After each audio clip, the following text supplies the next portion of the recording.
All right, guys, we're going to get started here. We're 5 minutes after 5, and I want to go ahead and thank you for coming. I really appreciate you all coming out in this rainy evening on a Thursday to help lift up the graphic design sponsored event here. And I want to set some context before I introduce our guest, who is going to introduce our other guest in a few minutes. But some of you may know that HOWDesignLive is a major design conference for graphic design, advertising, interactive, and some of the other disciplines out there in the design world. And it's being hosted in Atlanta, May 19th through the 23rd. The graphic design department and SCAD have worked extremely hard with the HOW group to work out a sponsorship where we'll be heavily involved in that conference when it gets here in Atlanta in May. And part of that build up to that is this series of interviews hosted by Miss Ilise Benun, who will introduce herself and her role in the HOW conference in just a second. And so every 2 weeks, we've already had one with Matthew Manos. This is our second one, all the way through the end of the quarter. We've got some really cool folks coming in and as part of our conversation initiative here every 2 weeks. So 2 weeks from now on Thursday, it'll be here. 2 weeks again on Thursday, it'll be here as well. So if you can kind of plug that into your calendars, this is kind of what's going to happen every 2 weeks with for the rest of the quarter. So we're excited about that, and I'm excited to introduce Ilise Benun. Thank you. Thank you. Welcome. Can you hear me? Excellent. And I'm pretty sure we're streaming live, and we are in a beautiful award-winning SCAD museum. I'm really happy to be in this room, and we have a beautiful crowd here in the room, so thank you for coming. So my name is Ilise Benun, and I am a marketing consultant, and I run a marketing consulting practice called Marketing Mentor, and I am also the programming partner for the HOWDesignLive conference, their creative entrepreneur track. There are 6 different tracks, and I choose all the speakers for the creative entrepreneur track. And so what we're doing here in this lecture series is bringing speakers past and future from HOWLive remotely, virtually, to SCAD here so that we can interview them and you can get a taste of the conference and a taste of what some of the creative entrepreneurs are doing. And really my goal and the mission of this series is to introduce students to leading design entrepreneurs and visionaries who are doing 3 things: building on their design foundation and using their creativity to do something meaningful, something that they're passionate about, that's meaningful to them. So I'm going to talk with them about all of those aspects of their work. And I think the big idea for me behind this series is that on your design foundation, the opportunities are limitless. You can design anything. And I've chosen people who have designed more than the traditional things. And you'll see, we're going to talk to Jason Fried today, and he has designed lots of different things, including his life and his business. So before Jason joins us, I want to tell you a little bit about him. He is the founder and CEO of Basecamp. How many people know Basecamp? Excellent, a lot of people. And how many people have heard of Jason Fried? He's a bit of a star in the design world, especially in the web design world, so we're kind of lucky to have him. His company was originally called 37 Signals, and it was evolved in 2014 into Basecamp. And he is also the co-author of 3 books, Getting Real, Rework, and Remote. Jason is a really down-to-earth guy. And so in his own words, I want to read you what he says about himself. He says, over the years, we've done a lot of different things. We started as a web design shop. That's what 37 Signals originally was. Then we made some software. Then we wrote a few books. And all the time, we've always done things our own way. We answer to ourselves and our customers, not investors, not the public stock market, not to trends or fads. We're in this to build a long-term, lasting company. And I just love that idea, and he's going to talk a bit about that. Now, I originally met Jason in 2002. I was writing my second book. It was called Designing Websites for Every Audience. It was at the very kind of beginning of the web, and a lot of print designers were getting into web design. I see Jason there. Hello, Jason. Okay, excellent. All right. So Jason and I met because I found his, he had a series called 37 Better, and it was the way he was promoting his firm, essentially. And I loved it, and I wanted to include it in my book. And so I spoke to him, and I included that in the book, and then we got to know each other over that. And then he joined me to speak at the How Design Conference in 2003 in another session on innovative interfaces. And then last year, Jason and I did a fireside style chat at the HOWDesignLive conference in Chicago. So, Jason, I think we can introduce Jason because he is with us. Hello. Jason, hello. Can you hear me? Can you see him? I can hear you. I can see you.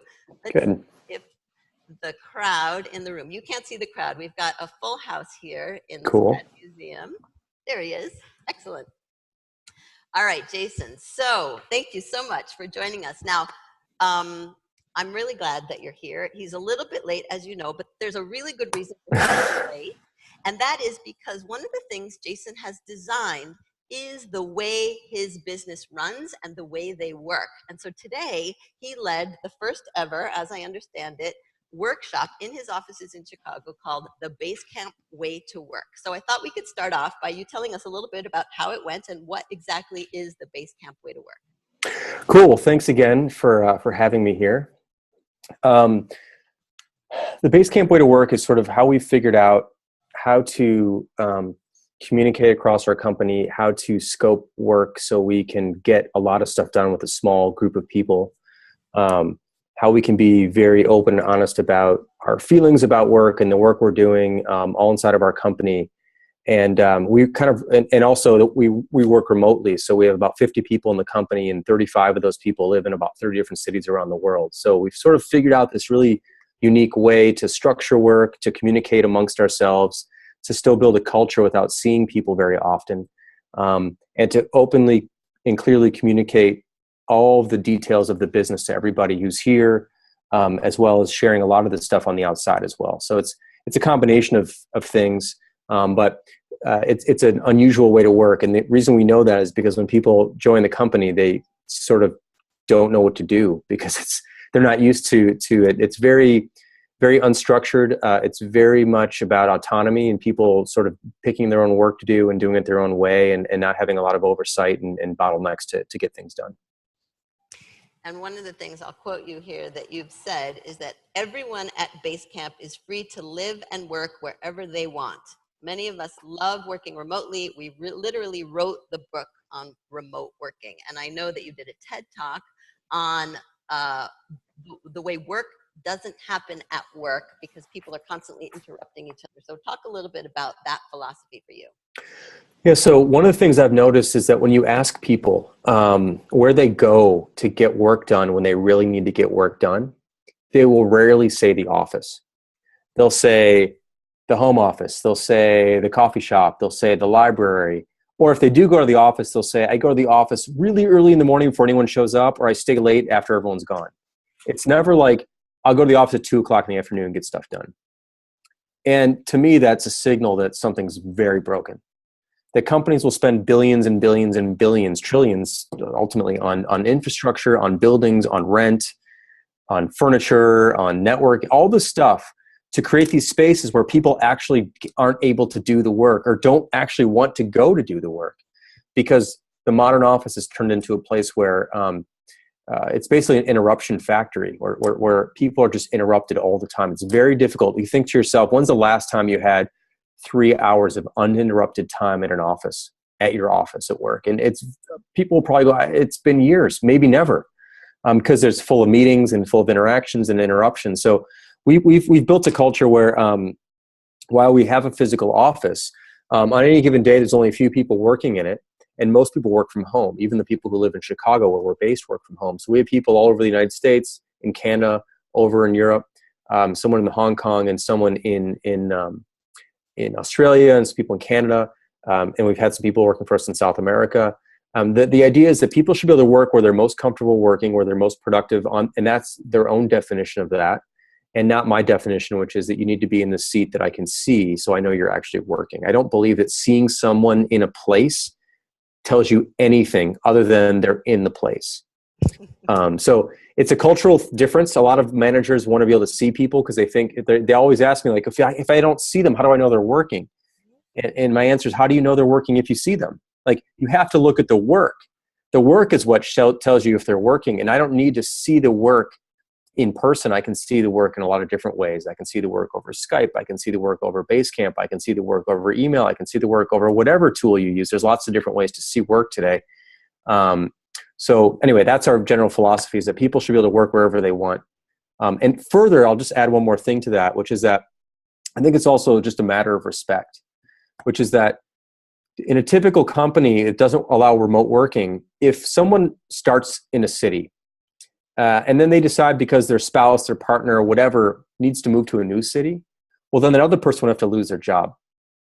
So, for example, Kristen, who runs our support team, she started off in Chicago, and her boyfriend wanted to move to Portland. So she's like, I like Portland, I'll move to Portland.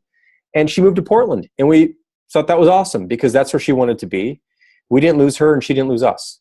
And that's just a flat out thing about respect. I don't think a work should lock anyone into a specific location and change their lifestyle because they can't leave. It just doesn't seem fair to me. So let's take a step back, because I didn't get to tell people about how you evolved into Basecamp. And to me, one of the most important aspects is the fact that you, number one, you went to the University of Arizona and your degree is in finance, right?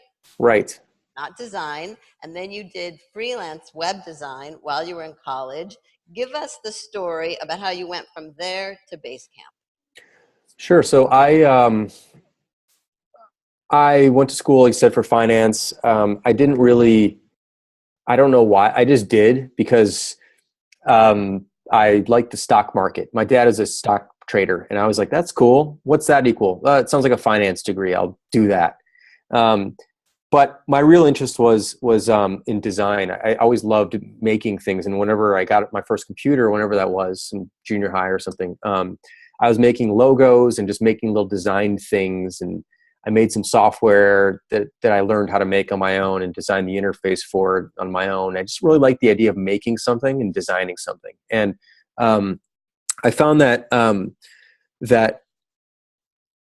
that was really way more interesting to me than working somewhere else. So, and I graduated college in 96. So around 95 is sort of when the internet kind of started to become something.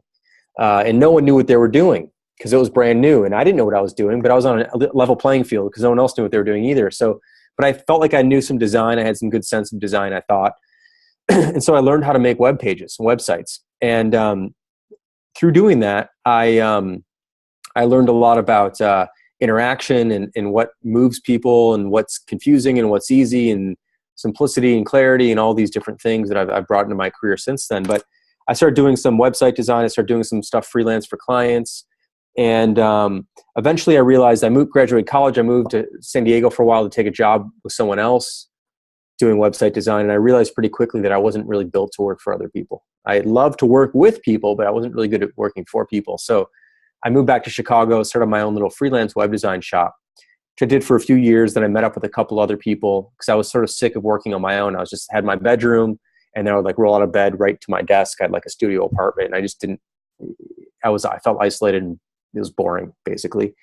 So I hooked up with a couple other people. We started a web design shop together. And then as we got busier and busier doing website design work for clients, we needed a better way to manage the work we were doing, get feedback from clients, keep their feedback on the record so I know who said what when. And so if I ever need to point back to an approval, I could do that.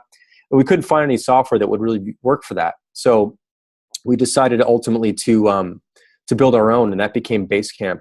And Basecamp was built for ourselves to work with our clients. We started using it with them, and they said, hey, what is this thing you're using to manage this work? We have work ourselves. And we said, well, it's this thing we made. And they said, well, can we use it? And I said, no, not yet, because it's just the thing we made. And then realized eventually that there was a product idea here. So we turned it into a product and put it on the market and made some prices up and started selling it as a software as a service tool, cloud-based tool back in 2004, before pretty much anyone else was doing that. And then since then, we've sort of made many, many, many changes to it and just launched the third major version in 12 years a couple months ago. And so eventually, about a year in, we were doing more business selling Basecamp than we were selling website design work. So we stopped doing website design and focused exclusively on software ever since then. And you made a reference there to how you price things. And we're not allowed to use any profanity here, but talk to us a little bit about, because I know you have very strong feelings about giving things away for free. And I watched a video where you talked about the drug dealer model. Yeah. So talk a little bit about that. What works for Basecamp? So we give a little bit of our product away for free. This is the drug dealer model, which is like you give someone a taste, or let's be more normal. And let's say like the bakery, you go to a bakery and, they might have like some cut up tiny muffins or something like in a basket. They're not giving you a muffin for free. They're giving you like a, piece of a muffin for free, and you taste the muffin and you go, oh, it's a good muffin. No, I'll take one. Right. So we do that with software. Now it's kind of commonplace, but we were very early on in that model, which is now called freemium, which is something we sort of did way back in 12 years ago, before anyone else was doing that. And we've always done that, and we've always had some version of a free something, either time limited, like 60 days for free, or a permanently free version, which you can use, which is limited. But we've always had a version that was pay, always. So a lot of people in this industry will come out with stuff and give it away for free forever and then figure out how to make money later. I've never believed in that. I don't think that that's a viable model for most companies. I believe the most viable model is the traditional business model, which is I make something, you buy it. And I have to make it good enough that you're going to buy it, which is the right pressure to have. If you just give it away for free, it doesn't have to be any good. Ultimately, it has to be good because someone's got to pay for it. And if you're not used to making things good from the start, it's really hard to make things good later. So we have software as a service. People pay per month to use our product, and we've tried a bunch of pricing models over the years and do a bunch of pricing tests, and it's sort of settled into a nice, comfortable pricing model. That's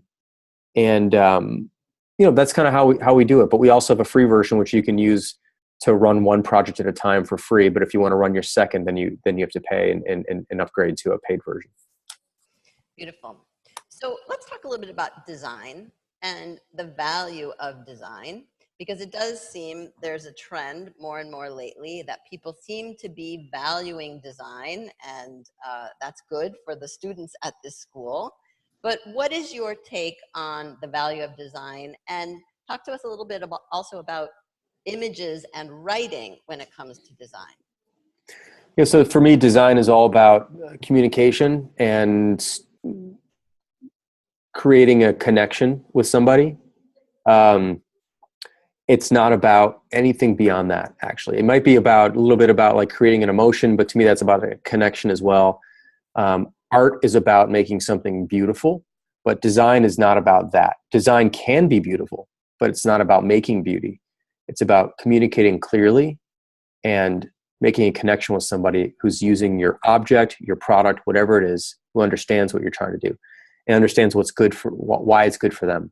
And so that's sort of how we've always approached it, which is finding the words first, making sure we understand what we're trying to say and trying to communicate, and then sort of designing art around that message, but not starting with the sort of visuals first and then figuring out how to fill in the rest. A lot of design firms and design agencies will start with the design and they'll sort of fill things in later. They'll use like lorem ipsum dolor, fake Greek text or whatever to fill in blocks of text or headlines. And I just find that to be backwards. I think it's more important to get the words right first and then build the design around the words. And so we're always very careful about hiring great writers, starting out with words, starting out with our message, making sure we know what we're trying to say, and then figuring out the best way to communicate that visually is where the design comes in. And I come across a lot of designers, there might be some in the room, who don't think they can write, haven't exercised that muscle. What would you say? I'd say you better learn to write because at the very least, you need to learn how to communicate, and not all of your communication is going to be verbal. A lot of it will not be, because especially these days, you're not always around everybody all the time. People are writing more and more to communicate, and I think it's important that you're able to put together clear thoughts and put them in a format that can travel. And that can be a video. You can make a video to explain yourself, but text travels better than anything ever. You can email a text, you can send it in chat, you can do all sorts of different things, and you can print it out, and you can do all these things. So like being able to explain yourself in words, I think, is just so fundamental. And so I'd say begin practicing, practice, and you're going to become a better designer if you become a better writer. The better writer you are, the better designer you can be. I truly believe that that's the case. And so get on that, basically work on that. And a great way to work on it is to read a lot and to try to explain things by writing them down over and over in different formats. So one of the cool exercises you can do is you can try to explain thing in a page. So let's say you have an idea you need to explain. Try to explain it in a page. Try to explain it in 3 paragraphs. Try to explain it in 1 paragraph, and then try to explain it in 1 sentence. Like, can you keep distilling it down, and when does it begin to break down? And the goal is never to have it ultimately break down, but to add clarity at every point by having fewer words, actually. It's a really cool exercise to do and just to practice getting better at writing. And actually, that was one of the things that I was originally attracted to when I found your work on 37 Signals, and especially the betterfedex.com example that you gave, where basically they took the FedEx website and they said, we think it would be better if it were this way. And they just created it and posted it, and it was just much clearer. It seems like you're always looking to distill something to its clearest. Yeah, we're trying, and we don't always get it right. And actually, I think our current basecamp.com site is actually not quite right now. And we need to do a better job explaining the product right now. I'm not really happy with how it looks and how it reads. So actually, I'm happy with how it reads and how it looks. But anyway, point is that it's a continuing battle to get better and better. I mean, you're never done with this, and you're going to kind of go backwards sometimes, and it's a process. So, that's the lesson, is like, you got to keep working at it. Mm-hmm. Now, I have also heard that you think advertising is an art form, and I also know that you pride yourselves on having not done any traditional marketing or advertising for Basecamp. And I want you to talk a little bit about advertising. We're here at the design school, and a lot of these people are perhaps thinking about going into the world of advertising. What to you is a great ad? And maybe you have some examples of great ads. A great ad is one that just sort of makes you smile at the end, I think, or makes you feel something. A lot of ads make you feel like you want to skip over them. That's a bad ad. But the ad that you want to watch again, that makes you remember the message, that makes you feel something, you get goosebumps. It's just no different than a great story, a great short story that's told in 30 seconds. That's what it is. That's what an ad is. It's a short story. And if the story connects back to the product and connects to the customer, then you're in a really special place. A lot of ads sort of don't make that. Most ads don't make that connection. There's a lot of, I mean, it's hard to talk about great ads right now. Like, I think some really great ads in the past actually were some of the FedEx ads from maybe the 90s. There were some wonderful series of FedEx ads that were just fun and spirited and really good. Maybe I can get you some links later and you can share those with the group. But there's some other some more modern ads. There's a great ad for Clorox bleach recently I saw, which was with is an ad, video TV ad, where there's a toilet, and there are these 2 young kids, maybe they're like 7 and 8 or something, and there's a line two boys, and there's tape on the ground, and the implication is that they're like trying to who can pee from further away into the toilet, and then there's the mother comes with like a thing of like Clorox bleach, and it's just like this really funny. I'm not explaining it well, but it's this really funny moment where it's like, how do you make bleach interesting? Well, you kind of go slightly taboo with it, and like it's kind of fun that way, right? So compared to like talking about, well, you can clean the whites in the laundry, it's like, yeah, everyone said that. So this is just like a different way to connect the use case for a product in a fun way, and I love that about great ads. It's really like, how can you make someone think a little bit differently about the product in a fun way that's memorable and that you kind of laugh at, or you kind of smile about, or you get a warm feeling from, or you get a really personal, it hits you in the gut feeling. Like there's some wonderful public service announcements. I think that those actually are really well done. I mean, across the spectrum, public service announcements are really, really good. And some of the old ones are really good. Some of the drug ads and smoking ads and stuff are just really effective. Like one of the great classic smoking ads is just a woman who had a tracheotomy reading the ad out loud. And it just gives you chills, just flat out gives you chills. And she's telling you not to smoke because she smoked for 30 years. And she's the one just reading from a piece of paper, just like with the voice box, you know, it's like, wow, that is great advertising. So that's the kind of stuff, getting that emotional appeal without being cheap about it, but elevating the message, I think it's really important. And why do you feel so strongly against traditional marketing for Basecamp? I don't feel that strongly against it. We've just never really done it. So I'd like to see what it would look like if we did it. But we've never done it. Originally, we didn't do it because we didn't have any money to do it. We've never really raised any outside money to run the business. So it's all been sort of bootstrapped all through customer revenues. And so at the beginning, we had no money, and didn't have any money. Usually people raise money and they spend on two things: sales and marketing, or in hiring people. And we didn't need to do either. We didn't have any money, so we couldn't do either of those. So we just kind of learned to be scrappy about it and share and sort of outshare and share as much as we possibly could about our business and our ideas and get attention that way versus trying to buy people's attention. But that's not to say that I actually would love to. I'd love to contribute wonderful advertising and marketing to the world because I do believe that it's an art form, and I'd love to contribute that. We just haven't quite figured out how to do that yet or found the right people to do it. Mm-hmm. And actually, there's an interesting thread already through these interviews from the last one to this one. You're talking about sharing, and Matthew Manos, I don't know if you know him, but he was talking about sharing what he has learned with the world. And I've heard you say something similar, and it seems like that's part of why you've written these books and put the information out there, and you have your Signal versus Noise blog, is because there's no reason to keep it to yourself. There's no reason to not let everyone know what you've learned. So give us your philosophy about that. Yeah, I feel really strongly about that, which is that a lot of companies hold things inside. They feel like they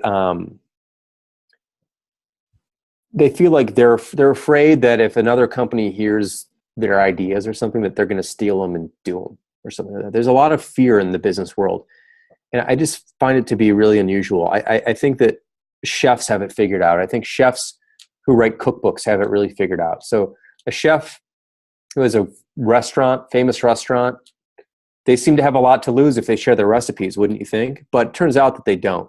And so they write cookbooks and share their recipes, because what it does is it allows them people to try their food, try their recipes at home, give them a shot.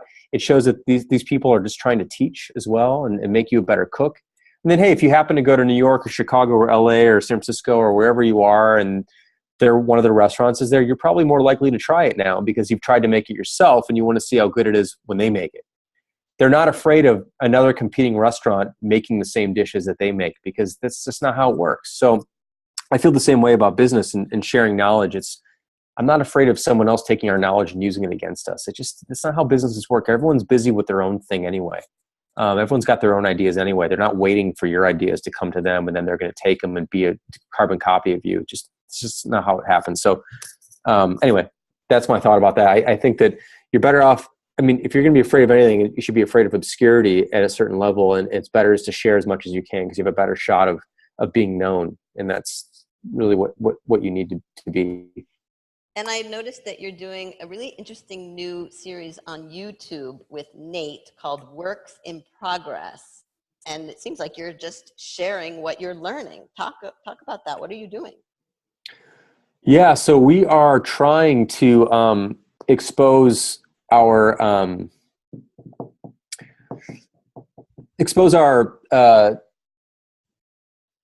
of our struggles, like throughout the day, like the stuff we're actually working on a day-to-day basis. Like what's challenging?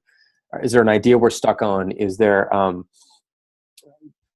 debates going on internally about product decisions that we haven't decided on? Is there stuff we feel really good that we're doing that we worked out recently? Is there customer feedback we got recently that we did something with that was interesting? Like trying to sort of expose what it's like on a day-to-day basis to work on a product. And that's what that's all about. And so I think that doing that is we're just doing it a few days a week. We were doing it every single day, and it was a little bit distracting for us. So we've kind of cut it back for now. But I think the idea is that showing things on a day-to-day basis is actually pretty interesting because you can get into the nitty-gritty of like stuff you're actually struggling with like 3 minutes ago versus telling a story about something that happened 5 years ago or 3 years ago or 2 months ago. So I like the idea of being very current with some of that stuff, and that was the idea behind the show. I find it really interesting. You should check it out on YouTube. Thanks. Yeah, no, and I didn't think I would at the beginning. It's like, okay, these two guys are just going to talk about what's going on today. But you get into some really interesting issues. And one of them that I think you were talking about recently, which I want you to talk a little bit more about here, is this idea of thinking, taking time to think. Because I also believe that with the pace that our lives are going at and how many messages are coming at us constantly and it just getting worse and fragmented, that it takes a real effort to take time to think. And this is kind of related to what you were saying before about how do you know if someone is working? If they're just sitting and thinking, is that working? So I'd love to hear your thoughts on thinking. Yeah, companies typically don't carve out enough time for most people to just to think about stuff. They sort of expect this comes down to like being able to have or feeling like you have to be able to watch someone all day long. And if someone's sitting there in their chair and they're just sitting there in their chair, you're like, well, what are you doing? You should be making something. But really, you got to think about it too. So I try and make sure that everybody here, as best I can, has ample time to think about the things they're working on and not just feel like there needs to be action constantly. And I try and do that in my own day and try and carve out a few hours a day at least for just wandering in my mind about things we could be doing and ideas we could explore and that kind of stuff. And yeah, part of it is you got to shut yourself off from distractions. So part of that is like I said, like the office environment is really distracting. It's hard to think in an office environment.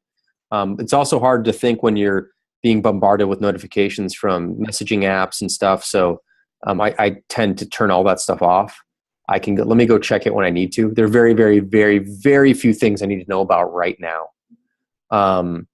And so, that's a big part of it is just being disciplined enough to say, I don't need to pay attention to all that stuff.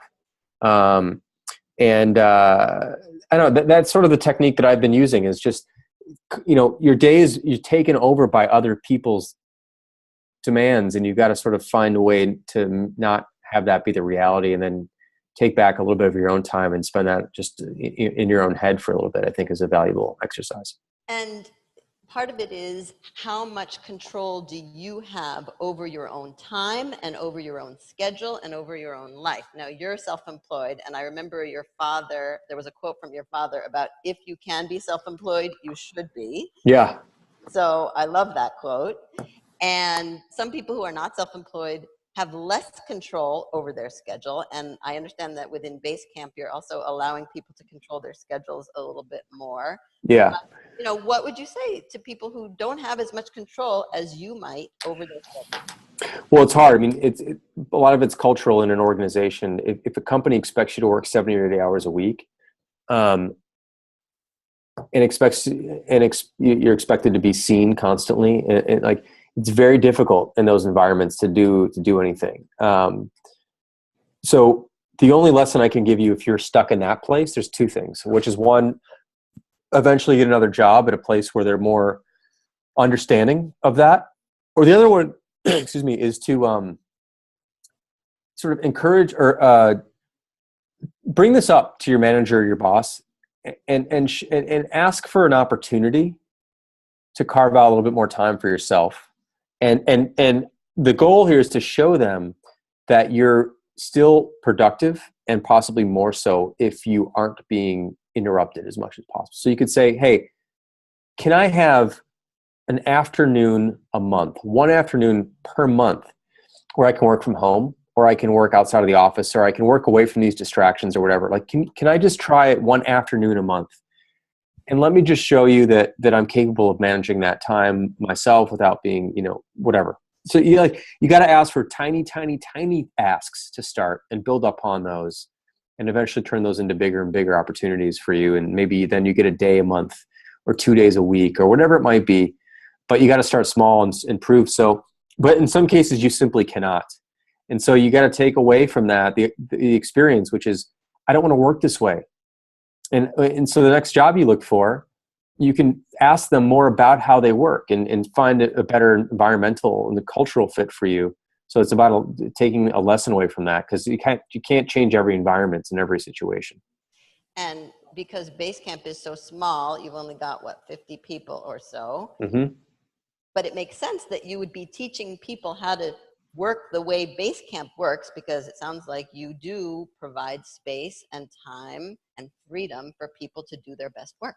We try to. I mean, there's times when we probably take someone's time a little bit more than we should, and don't give them enough time to think and whatever, but it's, we try our best there. We're very conscious of really making sure people don't think they have to work more than 40 hours a week. That kind of stuff is very important to me, because I like people who are here for the long term and want to commit to the company. I want to commit to them. And someone who's going to work 60, 70 hours a week is going to burn out. They're a human being, and we cannot do that for a long period of time. It's just flat out, it's biology. We can't do it. And so I don't want to do that to someone, because they're going to leave. And that's expensive for me, and culture breaks down when people leave a lot, and that whole thing. So I think these are all really valuable investments to make in people and in the environment. And that seems like a good segue to what will be my last question. And then we're going to open up to questions in the room. So get your questions ready. I've heard you do a little bit of a rant about sleeping. Can you do that rant for us? Yeah, I just think the rant, I think that there's a thing in our industry, at least, which is the tech industry, which people are proud of how little they sleep and how much they work. And they go up on stage at conferences, and so, I was up till 3 last night, and I only got 2 hours of sleep before I got in a plane to come here. And they're like proud of that. I think it's just like embarrassing. It's a terrible thing to be proud of. Again, we're human beings. Industry does not matter to biology. So we are all human beings. And our brain needs sleep to process, to think clearly, to communicate clearly. It also needs sleep and rest to be patient.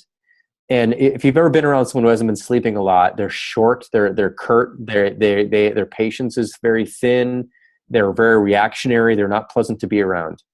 And if you don't sleep, that's how you are too. And so I think it's about, first of all, treating yourself well.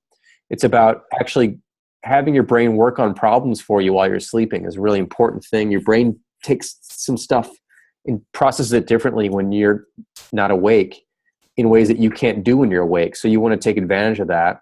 And also you want to be a good coworker to your other coworkers, and not be short and have a temper because you're exhausted. So sleep is a tool, and it's a really important tool. And you should get 8 hours you should be using that tool 8 hours a day if you can, or a night at least. So that's how I like to look at that. And it's not every night you get a great night's sleep, but sleep should be budgeted into your day. It shouldn't be something you keep chipping away at and taking it away. It's just, you need it. You absolutely need it. In fact, people will die sooner without sleep than they will without food. Like, that should just tell you how important sleep is.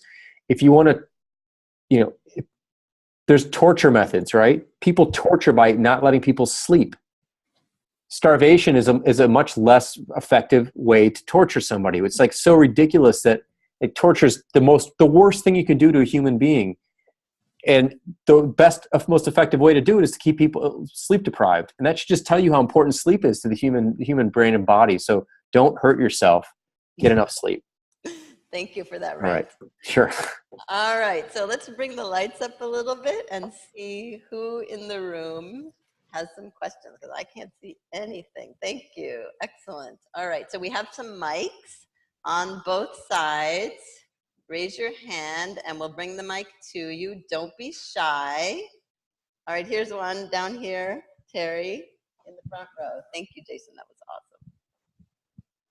Thank you. Hello. Alrighty. Hi, Jason. I just have a question. Just because I feel like a lot of students deal with concerns for originality. There's a lot of fear in having the first idea or being the first one to do something. And obviously with Basecamp, you have a lot of different competitors. You have like Trello out there, you have Slack, there's Asana, there's all sorts of like different ways companies can manage internally. Do you have some thoughts on just like originality and separating yourself from competition, how competition is in fact can be a healthy thing, just in ways that you deal with it as an individual and how you also deal with it on a bigger scale, like with a team? Yeah, it's a good question. So competition is always healthy. Anything that doesn't have competition tends to get stale and slow, and different motivations take over. So I think it's very healthy. It's one of the reasons it's healthy is because it forces you to differentiate yourself in the customer's eyes, right? Like those products you just mentioned, I actually don't think they're direct competitors of ours. They're types of competitors. So it's important for me to understand what's different about them. But in a customer's eyes, they might be direct competitors because they don't know how the products are different. So that's the distinction here, is that I need to understand what it's like. Like, I don't think they're actually competitors in the same way, because they're actually very different tools for different things. But it doesn't matter what I think. What matters is, what does a customer think? And so that's an important thing for me to recognize, and for me to be able to explain how our product is different and why it's different, and talk about the different situations that our product's better at than those tools. But the other thing is that it's important to also keep in mind that your competition is often not who you think it is. So the biggest competition for all of those products you mentioned, including ours, is none of those products. It's email, it's phone calls, it's in-person meetings. The market share for email, the market share for in-person meetings, the market share for a phone is as close to 100% as anything. All those products have a tiny, including ours, and tiny slice of the overall potential market for these products. So the way people work and existing habits is a fundamental competitor too. So you got to understand what that's like. But even more important is you got to understand when someone switches to your product, they switch away from something else. Nobody just picks up your product and wasn't doing something before. They were doing something before. So understanding what that is important, because that's actually the real competition. So these are really healthy things. Being original, ultimately, I think you should have a product that's clearly differentiated. It's just easier to live in a world where your product is different than the others. And I think it is important. And this is why I don't think it's very useful to look at the competition that closely. You should understand who they are and what they're doing. But the moment you pay too much attention to them, you end up trying to be like them. It's just a natural thing. You become nervous and you go, well, they're doing that, I've got to do that too. Well, if they're doing it and now you're doing it too, why'd you do it? Like, what's different about you, I think, is an important thing to keep in mind when you're working on something. Thanks. Who else?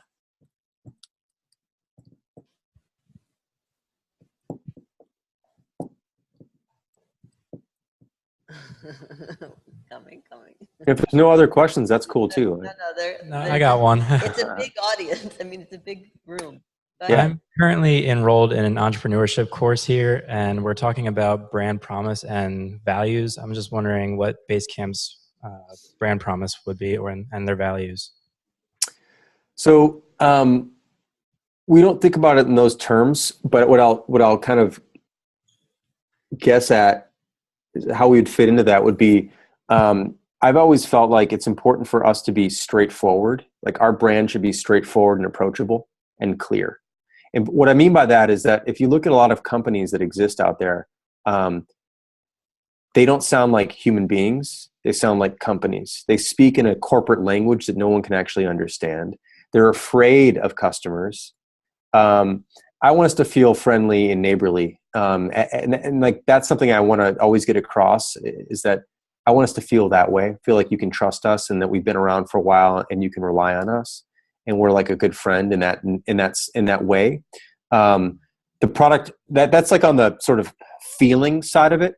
I also think the product should just be, we've always been a company that's tried to make a very straightforward product, which means that it's very accessible to people. It doesn't require a lot of training. It doesn't require a lot of buy-in from a lot of people. It's straightforward. It's not the best version of any specific thing, but in total, it's very straightforward and very approachable.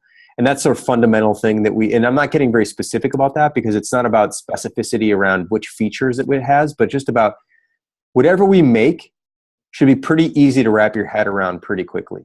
And that's sort of a key thing that we always feel is important about our brand, that people look at us and go, whatever they're going to make, I'm going to get it pretty quickly. I'm going to understand really quickly, basically what they're trying to do here, versus a really complicated product that requires like a long sales cycle, or that requires people to read a manual or be trained on, that sort of thing. So those are some core things.